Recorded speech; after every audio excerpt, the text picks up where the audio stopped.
The sun beat down on the Kansas prairie, an unforgiving hammer forging the very landscape into a crucible of dust and grit.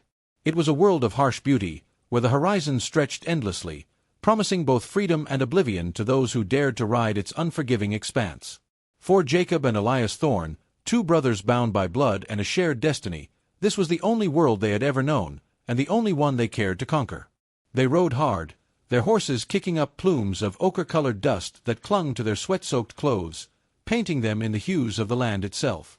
Their faces, etched with the premature lines of toil and exposure, were shadowed beneath the brims of their worn hats, but in their eyes burned an untamed fire, the fire of youth, ambition, and a restless spirit that refused to be tamed by the conventional strictures of civilization. They were drifters, outcasts, and in a land where law was often a suggestion rather than an enforcement, they were masters of their own volatile fates. Their reputation, though whispered in hushed tones, was already starting to precede them, a testament to their unwavering will and their uncanny ability to navigate the treacherous currents of the Wild West. Their journey had brought them to the outskirts of Abilene, a town that pulsed with the raw, untamed energy of the burgeoning cattle industry.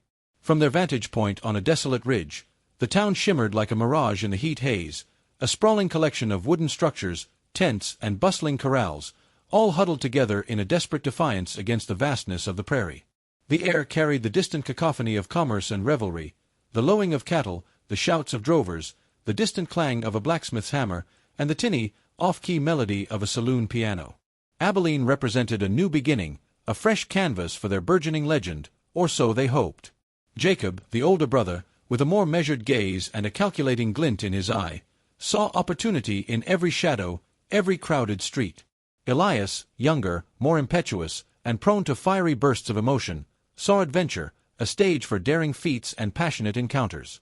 Their differences, though subtle, were the very threads that wove the tapestry of their bond, complementing and clashing in equal measure. They were two halves of a formidable whole, a force to be reckoned with in a land that respected only strength and audacity. Little did they know, this shimmering town, this beacon of dusty promise, would become the crucible in which their brotherhood would be tested, forged anew, and ultimately shattered beyond repair.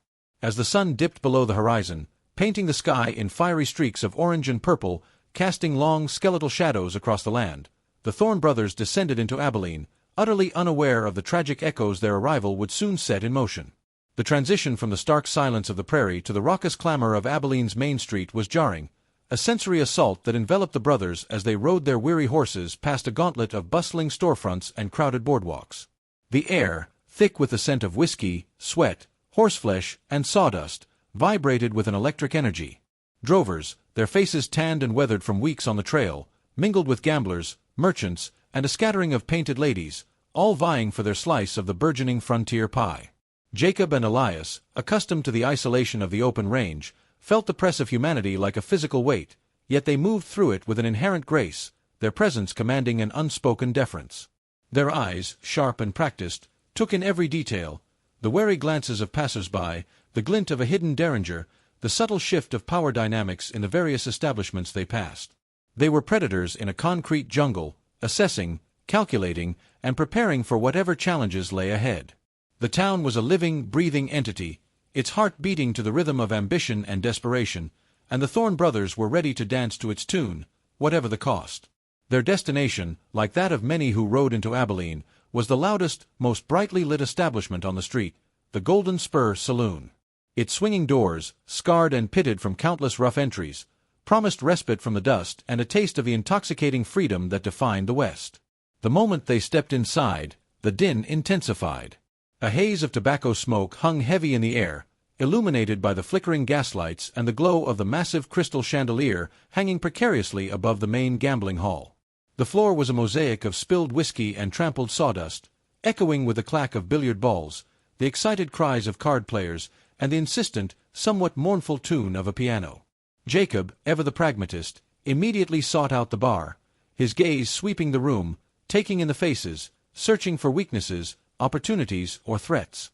Elias, however, his eyes alight with a youthful exuberance that belied the harshness of their lives, was drawn to the stage, where a woman with hair like spun midnight and eyes that sparkled like distant stars was singing a soulful ballad, her voice a siren song cutting through the saloon's clamor.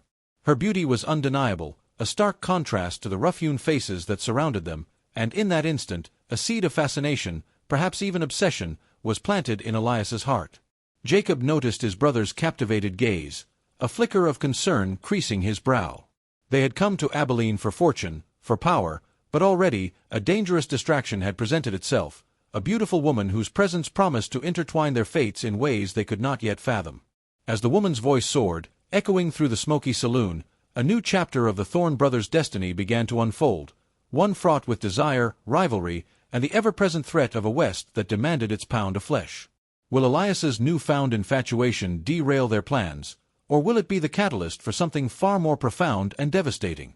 The woman's name was Rosalie, and her voice was a melody that haunted the halls of the Golden Spur long after she had finished her song.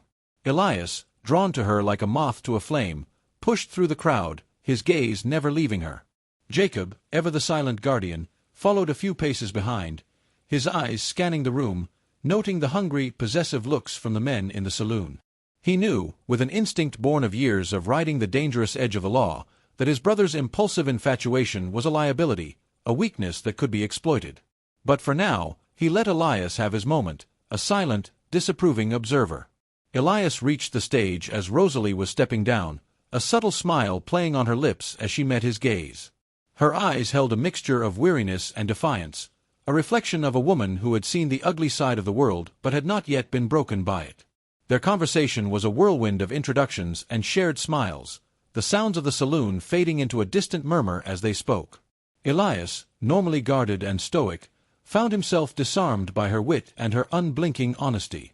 He felt a connection, a spark of something he hadn't known he was missing, and in that moment, the dust and the danger of Abilene seemed to melt away, replaced by the warmth of her presence. Meanwhile, Jacob was approached by a man named Silas Blackwood, a local merchant with a reputation for being as cunning as he was ruthless. Blackwood's face, a road map of age and indulgence, was dominated by a pair of beady, calculating eyes that missed nothing. He had been watching the Thorne brothers since they rode into town, recognizing in them a certain kind of raw, untamed power that he could, perhaps, bend to his own will. Blackwood gestured to a corner table, a quiet enclave away from the main crush of the saloon, and offered Jacob a drink. The conversation was not one of idle pleasantries, but a dance of veiled propositions and subtle threats. Blackwood spoke of opportunities, of a high-stakes cattle rustling operation that would line their pockets with more gold than they could ever dream of. He painted a picture of a world where the rules were their own, where a man's worth was measured not by the law, but by the size of his ambition. Jacob listened, his expression unreadable, his mind sifting through the layers of deceit and self-interest in Blackwood's offer. He knew a deal with a man like this was a pact with the devil, a road from which there was no turning back. But the promise of wealth and power was a powerful lure, and Jacob was a man who had always been driven by the desire to secure a future for himself and his brother. As the night wore on, the two brothers were pulled into separate orbits, each grappling with a different kind of temptation. Elias, lost in the captivating presence of Rosalie, and Jacob, drawn into the dark web of Silas Blackwood's criminal enterprise. They had come to Abilene seeking fortune and a new beginning, but they were already on divergent paths, their choices setting the stage for a tragic conflict. What secrets does Rosalie hold, and can Jacob protect Elias from the deadly machinations of Silas Blackwood? The stage is set for a deadly drama that will test the bonds of brotherhood. The clock on the wall of the Golden Spur ticked with an ominous rhythm, each second a slow march toward a destiny the Thorne brothers could not yet foresee. Elias, his senses ablaze with Rosalie's presence, walked with her through the smoky labyrinth of the saloon and out into the cool night air. The street, a stark contrast to the lively interior of the saloon, was now a tapestry of long, dancing shadows cast by the flickering gas lamps.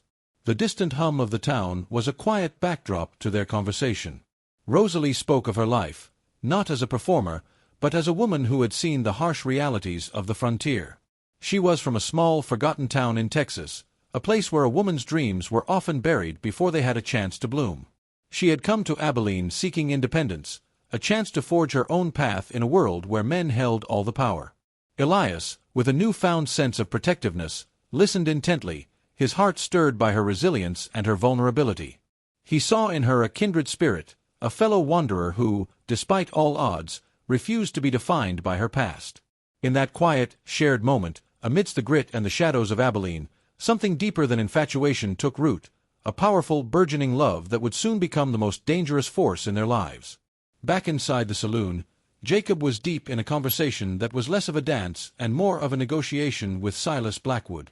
The merchant, his face shrouded in shadow, laid out his proposition in stark, unvarnished terms. He had intel on an unprotected cattle drive, a herd of prize-winning longhorns due to pass through a remote canyon just north of town. The trail bosses, Blackwood assured him, were a small, unorganized lot, more interested in their liquor than their livelihood. The payout would be immense, a king's ransom in cold, hard cash, enough to set them up for life and never look back. Jacob listened, his mind running through the risks and the rewards. The plan was audacious, bordering on reckless, but the potential for a massive score was too tempting to ignore. He saw a way out of the nomadic life of an outlaw, a chance to finally build a future, a home, a legacy. He shook Blackwood's hand, the pact sealed in a firm grip and the unblinking stares of two men who understood the language of power and ambition. The weight of the decision, however, settled on his shoulders. He knew this wasn't just another robbery. It was a commitment to a new level of danger, a foray into the kind of criminal underworld that ate men like him alive. As the brothers reunited outside, each of them carried a secret: Elias, the nascent love for a woman who was a light in the darkness, and Jacob, the dark bargain he had just struck to secure their future. Their paths had officially diverged, each leading down a different, treacherous road. The silent understanding they once shared was now shadowed by unspoken truths and the potential for a devastating clash.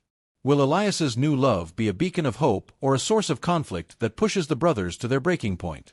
Will Jacob's deal with the devil be their salvation or their damnation? The wheels of destiny have begun to turn, and in Abilene, the consequences are always paid in blood. The next few days in Abilene were a tense and exhilarating blur. Elias spent his time in a world of his own, courting Rosalie with a quiet intensity that was both charming and disarming. He met her at the Golden Spur each evening, walking her through the dusty streets under the vast, star-strewn sky. Their conversations deepened, moving from shared histories to shared dreams. Elias spoke of a life beyond the dust and danger, a future where he could hang up his guns for good and build a home, a life for them both. He saw in Rosalie a reason to change, a powerful motivation to break free from the cycle of violence and lawlessness that had defined his existence. His promises were not empty words, they were born from a heart that, for the first time, had something to lose. He showed her a different side of himself, not the hardened outlaw, but the man who yearned for peace and belonging. Rosalie, in turn, began to see past the legend of the Thorne brothers, and into the soul of the man beneath the shadow of his hat. Meanwhile, Jacob and a small crew of hardened men, hand-picked by Silas Blackwood, meticulously planned the cattle rustle. The chosen crew were a mix of scoundrels and guns for hire, their loyalty as thin as the paper money they coveted. Jacob, ever the strategist, pored over crudely drawn maps, studying the terrain and the habits of the targeted drovers. He knew every turn of the trail, every hidden ravine, and every spot where a man could be ambushed without a trace. The plan was a symphony of precision, each player assigned a specific role, a specific time to strike. Jacob's reputation for cunning and cold efficiency preceded him, and even the most hardened of Blackwood's men looked to him with a mix of respect and apprehension. He was a force of nature in his element, his mind a steel trap of possibilities and contingencies. He saw the cattle rustle not as a simple act of thievery, but as the final act of a long, arduous journey, a means to an end that would grant them the freedom they had been chasing for so long. The nights grew cooler, the stars shone brighter, and the air crackled with anticipation. The brothers, though physically together, were miles apart in their thoughts and desires. Elias was lost in a daydream of love and a settled future, a vision of domesticity that was a stark contrast to their violent lives. Jacob was consumed by the brutal reality of their planned crime, a high-stakes gamble that would either grant them their wildest dreams or bury them both in the cold earth. As the date of the rustle drew near, the unspoken tension between them grew to a fever pitch. Elias's newfound happiness and Jacob's grim focus were two opposing forces threatening to tear their partnership apart. How long can Jacob keep his deadly secret from Elias? And what will happen when the reality of their divergent paths finally collides? The answers are drawing near, and the dust of Abilene holds its breath. The day of the cattle rustle dawned with the oppressive heat of an Abilene summer. The sky was a pale, cloudless expanse, and the sun beat down on the town with an almost vindictive intensity. Jacob and his crew, a motley assortment of hard-faced men, gathered on the outskirts of town, their faces grim and determined. The air was thick with the scent of leather and anticipation, the unspoken understanding that today, their lives would change, for better or for worse. Elias was with them, but his presence was a ghost of his usual self. He had ridden out with Jacob, believing it was just another long-distance scouting trip, another bit of business they needed to handle. The truth, the full gravity of the situation, was kept carefully hidden from him. Jacob, with a knot of guilt tightening in his stomach, had been vague, speaking of a long-term plan, an investment that would require their combined attention for a few days. Elias, consumed by thoughts of Rosalie and their shared future, accepted his brother's explanation without question, a trust that was both a comfort and a crushing burden for Jacob. The ride to the remote canyon was a grueling one, a testament to the unforgiving nature of the Wild West. They rode for hours, the endless prairie stretching out before them, a vast, silent ocean of grass and dust. The only sounds were the rhythmic thud of hooves and the creak of saddle leather, a lonely symphony that seemed to underscore the isolation of their journey. Jacob rode at the head of the group, his eyes sharp and observant, his mind replaying every detail of the plan. He was a man possessed, driven by the desire to get this job done quickly and efficiently, to secure the future he had promised his brother, a future Elias didn't even know was being bought with a river of lies and a pile of stolen goods. Elias, a few paces behind, was lost in his own world, his thoughts a jumble of Rosalie's smile, the sound of her voice, and the quiet comfort of their shared moments. He was riding toward a future he believed would be born of peace, while Jacob was riding toward a future forged in violence. As the sun began its slow descent, painting the sky in strokes of fiery orange and deep purple, they finally reached the canyon, a deep, jagged gash in the earth, its walls a testament to centuries of erosion. It was an ideal ambush point, a bottleneck that would trap the unsuspecting cattle and their drovers with nowhere to run. The air here was cooler, more still, as if holding its breath in anticipation of the coming violence. The men dismounted, their movements quiet and practiced, their faces hardening with a predatory focus. Elias, seeing the grim expressions and the way they unsheathed their rifles, felt a cold dread creep up his spine. The full truth of what they were doing, what Jacob had been planning, hit him with the force of a physical blow.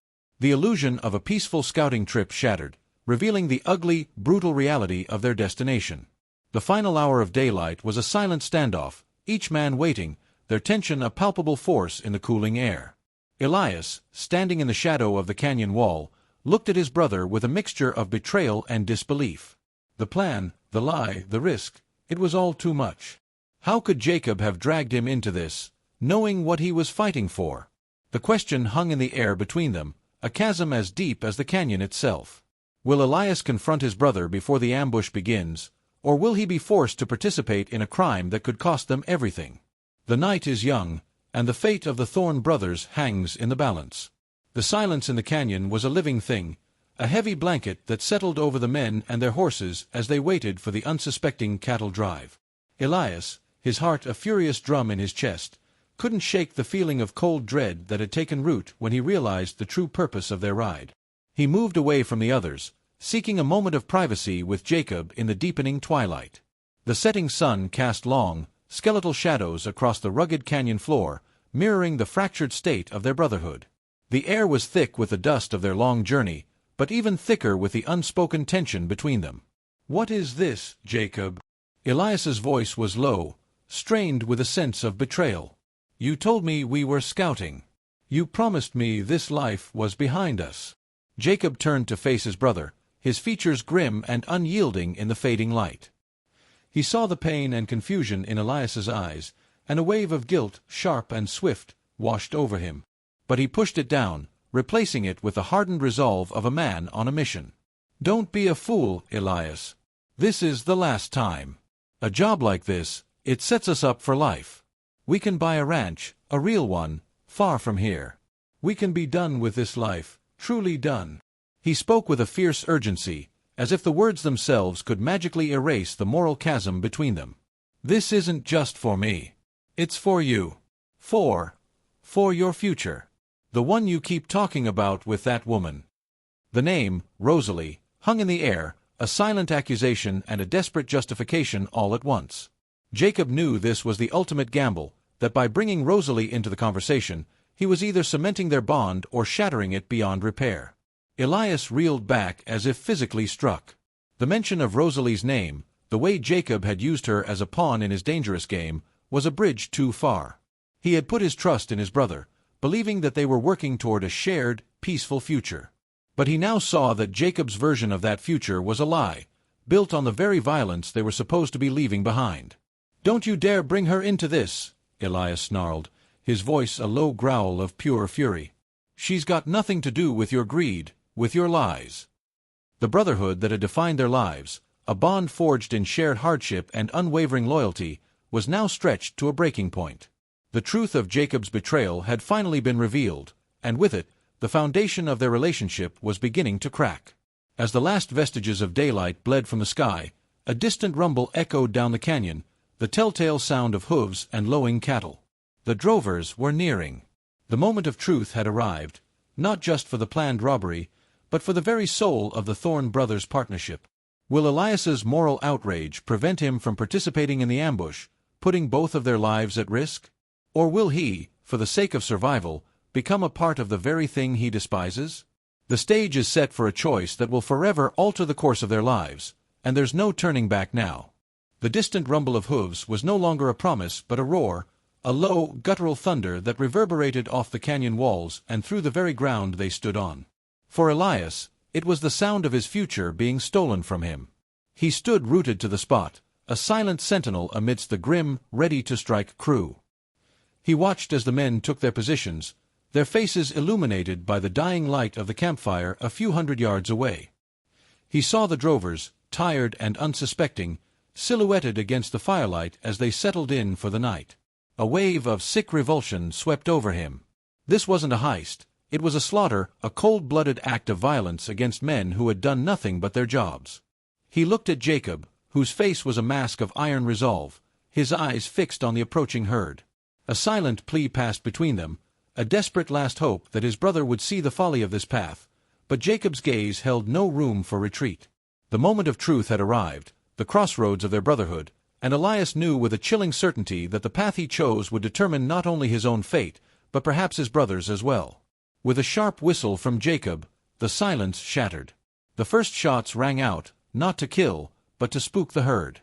The longhorns, a massive milling sea of horns and muscle, erupted in a panic. The ground shook as the stampede began, a chaotic rush of hooves and bellowing beasts that charged toward the canyon mouth. Elias, his heart pounding in his ears, raised his rifle, but instead of aiming at the men, he fired into the air, a deliberate act of sabotage disguised as panic. He aimed for the dust, for the open sky, trying to create enough chaos to give the drovers a fighting chance, to turn the herd slightly off its planned course. He saw the flicker of understanding in one of the drovers' faces as he dove for cover. He saw another man, a young, green kid, scramble behind a rock. He was a part of the ambush, but he was not a part of the murder, and that distinction, however small, was everything to him. Jacob, through the smoke and the chaos, saw his brother's actions. The betrayal was silent, but it was absolute. His plan, so meticulously crafted, was now unraveling thanks to the man who was supposed to be his closest ally. The plan was turning into a deadly mess. The chaos of the stampede was a wild card no one could have anticipated, not even the cunning Silas Blackwood. The drovers, caught by surprise, were far from helpless. One of them, a grizzled veteran of 100 trails, took a clean, calculated shot. The bullet found its mark, and with a pained grunt, one of Jacob's hired guns crumpled to the ground. The element of surprise was gone. The quiet ambush had erupted into a full-fledged gunfight, a brutal ballet of flying lead and desperate men. The Thorne brothers, once a unified force, were now fighting two separate battles, one against the drovers and the other against each other. The canyon, once a silent tomb, was now an echo chamber of gunfire and a battleground for two brothers and their divided souls. Can they survive this night when they are not only at war with their enemies, but with each other? The fate of the Thorne brothers hangs in the balance, and the sun will rise on a world forever changed. The canyon was no longer a silent ambush point but a hellscape of deafening gunfire and flying lead. The air, thick with the smell of gunpowder and the acrid tang of blood, was a testament to the brutal failure of Jacob's meticulously laid plan. The outlaws, a moment ago a disciplined unit, were now scattered and fighting for their lives against drovers who were far more capable than Silas Blackwood had led them to believe. Jacob, his face grimed with dirt and sweat, was in his element, his pistol a deadly extension of his will. He moved with a cold, predatory efficiency, returning fire and shouting orders that were half lost in the chaos. Elias, however, was a storm of conflicted motion. He was an expert with a gun, a skill honed over a lifetime of survival, but he was holding back. He fired to suppress, to distract, to save lives rather than take them. He caught a flash of Jacob's profile as his brother took cover, and in that fleeting moment, their divided purpose was starkly clear. They were fighting on the same side, but for entirely different reasons, and their lack of unity was a gaping wound in their defense. The other outlaws, a collection of hardened but selfish men, saw the division, and their own sense of self-preservation began to take precedence over any loyalty to the Thorne brothers. As abruptly as it began, the gunfight tapered off into a tense, silent standoff. The last of the stampeding cattle had passed, leaving behind a battlefield of churned earth and echoing silence. 2 of the drovers were wounded, their moans a haunting counterpoint to the quiet. One was dead, a young man with a face ashen in the moonlight. The Thorne brothers' crew had also paid a heavy price. The man who had been shot earlier was motionless, a dark stain spreading on the canyon floor beneath him. Another outlaw clutched a bleeding arm, his face contorted in pain. Jacob, a graze wound across his cheek bleeding freely, stalked toward Elias, his face a mask of pure, unadulterated fury. "What the hell was that, Elias?" he spat, his voice a low, dangerous growl. "You almost got us killed. You were firing at nothing." Elias met his brother's furious gaze with a cold, hard defiance. "I'm not a murderer, Jacob. I told you I wasn't going to be a part of a massacre. You lied to me. You brought me here under false pretenses." The words were an open wound, exposing the festering betrayal that had brought them to this precipice. Their argument, a bitter and public airing of grievances, hung in the cold night air. The remaining outlaws watched, their eyes shifting between the 2 brothers, their loyalty now a fragile thing. Just as it seemed the simmering rage would boil over into a physical confrontation, a new sound cut through the silence. The rhythmic thud of hooves, slow and steady, echoed from the opposite end of the canyon. These were not the frantic sounds of a stampede, or the clumsy approach of the drovers. This was the disciplined approach of a different kind of rider. A posse, or a rival gang, it was impossible to tell. The drovers, seeing their dilemma, raised their rifles again. The Thorne brothers, their world shrinking, were now trapped between a wounded enemy and a new, unknown threat. Can Jacob and Elias put aside their differences and fight as brothers once more against this new foe? Or will their bitter divide be the very thing that leads to their downfall? The night is far from over, and the canyon holds its breath. Chapter 10. The Serpent in the Sagebrush. The sound of the approaching riders was a hammer blow to the tense standoff in the canyon. Elias and Jacob, their argument forgotten in the face of this new threat, turned to face the sound, their rifles raised. Out of the darkness, a half-dozen riders emerged, their silhouettes stark against the moonlit ridge. They were not lawmen, nor were they the rest of the cattle crew. These were men of a different sort, their movements fluid and predatory, their leader a lean, wiry man with a face like a hawk and a coiled, dangerous energy. The Thorne brothers knew him by reputation, and the name that echoed through their minds was, like a curse, Randall "Snake" Jennings, one of Silas Blackwood's most trusted and ruthless enforcers. The truth, ugly and unvarnished, hit them with the force of a physical blow. Blackwood had never trusted them. He had seen their value, used their skills, and now he had sent his own people to clean up the mess and ensure their silence. The wounded drovers, their eyes widening in recognition and fear, saw the turn of events and silently began to melt back into the shadows of the canyon, leaving the brothers to face the devil's own men alone. The betrayal was so absolute, so complete, that it instantly forged a new, desperate kind of unity between the brothers. The bitter recriminations were silenced by the primal roar of survival. There was no time to argue, no time to question, there was only time to fight. Snake Jennings and his crew fanned out, their rifles coming to bear. "Looks like Blackwood wants his pound of flesh," Elias snarled, his eyes fixed on Jennings. Jacob, a grim smile playing on his lips, moved to take cover behind a large outcropping of rock. "And we're going to make him bleed for every damn ounce." They fought as one again, a deadly, well-oiled machine. Jacob's cold, calculating precision with his rifle complemented Elias's fluid, almost artistic movements with his twin pistols. The sound of their coordinated fire was a symphony of vengeance against Jennings and his men. The air was alive with the crack of gunfire, the sharp cries of injured men, and the chilling realization that they were no longer fighting for stolen cattle, but for their very lives against a man who would leave nothing but corpses in his wake. The battle raged, a brutal and chaotic ballet of lead and shadow. Elias and Jacob, though outnumbered, were a formidable force. They were not just fighting for a score anymore. They were fighting to survive a double-cross and to show Silas Blackwood that they were not to be trifled with. They took down a few of Jennings's men, their bodies collapsing into the dust of the canyon floor. But the numbers were against them, and their ammunition was running low. Just as it seemed they were about to be overwhelmed, the sound of a lone horseman cut through the gunfight, a rhythmic, steady gallop echoing from the ridge above them. All guns went silent, all eyes turned upward. Silhouetted against the pale moonlight stood a lone figure, their identity obscured, a mystery in the face of their certain doom. Who is this new player in the deadly game of the canyon? Will they be an ally, a foe, or something else entirely? The fate of the Thorne brothers hangs in the balance, and their story is far from over. The figure on the ridge, bathed in the pale glow of the moon, was a specter of impossible hope. The tension in the canyon was so thick you could cut it with a knife, every rifle trained on the mysterious rider. The truth, when it came, hit Elias like a physical blow. The figure dismounted, her movements fluid and practiced, her long coat a dark silhouette against the pale sky. It was Rosalie. She had followed them, her intuition screaming that something was wrong. But she was not a damsel in distress. She was a woman of the West, raised with a rifle in her hand.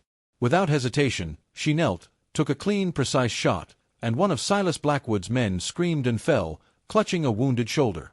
The outlaws, a collection of hardened misogynistic criminals, were utterly thrown by the appearance of a woman, a singer from the saloon, joining the gunfight.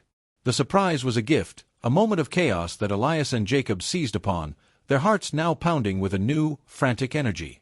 Rosalie's intervention was the unexpected turning point that shifted the entire balance of power. The Thorne brothers, their rage and desperation now tempered by the fierce need to protect the woman they both, in different ways, cared for, fought with a renewed ferocity. The outlaws, confused and disorganized, were no match for the united front of the two legendary gunslingers and their unexpected ally. Jacob and Elias moved through the chaos with a deadly, practiced grace, their movements a dance of vengeance and survival. They took down the remaining men, the fight becoming a brutal close-quarters affair of fists and cold steel. In a final, desperate move, Elias cornered Snake Jennings, his twin pistols trained on the outlaw's chest. The air was thick with tension, a single moment holding the fate of a life. Elias, his promise to Rosalie and his newfound moral compass warring with the instinct to kill, made his choice. He shot the gun from Jennings' hand, a non-lethal act of defiance, and the outlaw, wounded and humiliated, scrambled into the darkness, a promise of vengeance on his lips. The gunfight was over, the silence that followed more deafening than the gunshots. The canyon floor was a graveyard of broken bodies and shattered dreams. Rosalie, her face a mixture of adrenaline and dawning horror, looked from Elias to Jacob. She saw the lie, the betrayal, the brutal reality of the life they had tried to keep hidden. Their secret was out, a bloody, undeniable truth that now inextricably linked them. The Thorne brothers, their hands still smelling of gunpowder, were no longer just outlaws. They were fugitives from a powerful enemy, and Rosalie, the woman who was their reason for change, was now a part of their dangerous world. They stood in the moonlight, a silent, shaken trio, their past and their present colliding in a single, devastating moment. The immediate threat has been neutralized, but a new, more dangerous chapter of their story has just begun. Where will they go from here? And can a love forged in lies survive the harsh light of truth? The silence that followed the gunfight was a cold and unforgiving thing, broken only by the whimpering of a wounded horse. The canyon, a moment ago a theater of blood and chaos, was now a silent tomb, a stark testament to the night's bloody work. The three of them stood in a tense, fragile triangle over the fallen bodies of Blackwood's men, the dust and the smell of gunpowder clinging to their clothes like a second skin. Rosalie, her face a pale mask in the first light of dawn, looked at Elias, her eyes no longer filled with the warmth he had come to adore, but with a chilling, incandescent fury. "You lied," she said, her voice a low, dangerous whisper that cut through the quiet. "You told me you were building a future. You told me you were different." She gestured to the bodies around them, the undeniable proof of his deceit. "Is this your future, Elias? A grave filled with men you murdered for a few stolen cattle?" Her accusations were not hysterical. They were quiet and precise, each word a painful blow to the very foundation of the fragile connection they had built. Elias, the charismatic outlaw who had so easily charmed his way into her life, had no answer. The lie was so absolute, so devastating, that his tongue felt thick and useless in his mouth. It was Jacob who finally broke the terrible silence, stepping forward and putting a hand on his brother's shoulder. "He didn't lie about the future, Rosalie," he said, his voice raw with exhaustion but filled with a genuine, desperate sincerity. He couldn't tell you the whole truth. This was supposed to be the last job. The one that bought us a home, a life where we didn't have to ride with a gun on our hip every day." He looked at the wreckage of their ambition, the irony of it not lost on him. "It was my plan. My call. I was the one who brought him into this, thinking it was the only way to get out for good." Rosalie listened, her gaze shifting from Elias's pained expression to Jacob's grim one. She began to see the deeper, more complicated truth. Not a charming rogue and a simple lie, but a desperate act by two men who wanted to escape a life they had been born into. Her anger, a hot and furious thing a moment ago, began to cool, replaced by a chilling realization of their new reality. They weren't just a couple of outlaws anymore. They were now fugitives from a powerful man who would stop at nothing to see them silenced. With the first light of dawn painting the sky in pale shades of orange and gray, they gathered their horses and rode out of the canyon, leaving behind the dead and the broken promises. The road ahead was long and uncertain, and their future, once a shimmering dream in the dust, was now a fragile reality, a new life forged in violence and held together by the thin thread of a shared, dangerous secret. They were a trio now, bound by blood, betrayal, and a desperate flight for survival. The question of where to go hung in the air between them, unspoken but heavy, as they rode further away from the town of Abilene and into the vast, unknown expanse of the West. Where will the trail lead them now that they have a powerful enemy hunting them, and can their newfound alliance with Rosalie withstand the trials of the unforgiving frontier? The escape from the canyon was a grueling and silent ordeal. They rode for days under the relentless sun, a nomadic trio avoiding every town and every road, a dark cloud of suspicion and exhaustion hanging over them.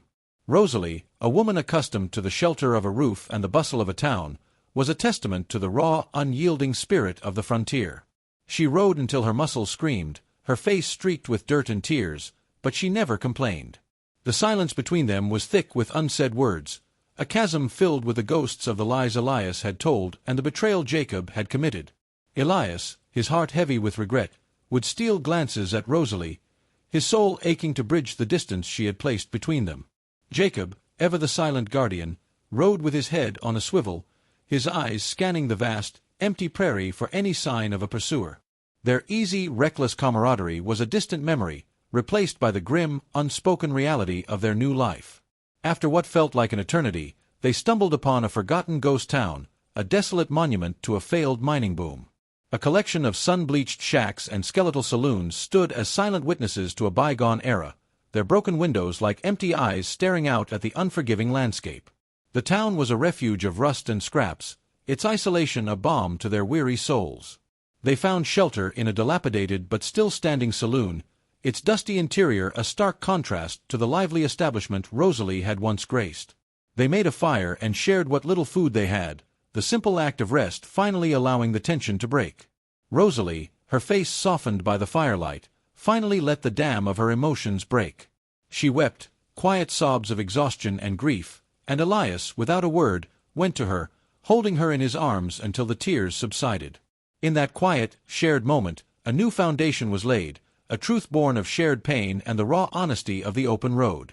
Jacob, ever the observer, watched from a distance, giving them the space they needed, his face a complex mixture of relief and a gnawing sense of responsibility. Just as a sense of fragile safety began to settle over them, a new, chilling reality set in. As Elias tended to the fire, he noticed something out of place, a pile of cigarette butts, their ends still fresh, and a set of footprints leading from the shadows. Jacob, who had been studying the perimeter, drew his gun, his gaze scanning the crumbling buildings around them. The silence of the ghost town, once a comfort, now felt heavy and ominous, filled with the echoing sound of a new, unknown presence. The brothers, their alliance tested and reforged in the fires of a shared enemy, were now on high alert, their hands on their weapons, their eyes fixed on the shadows.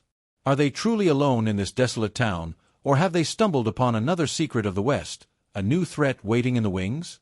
The sanctuary they so desperately sought may have a price, and they might have to pay it in blood. The shadows in the ghost town held no assassins or outlaws, only the hunched, weary form of an old man. He stepped from the darkness, a rusty pickaxe clutched in his hand, his face a road map of sun-creased wrinkles and a century of disappointment.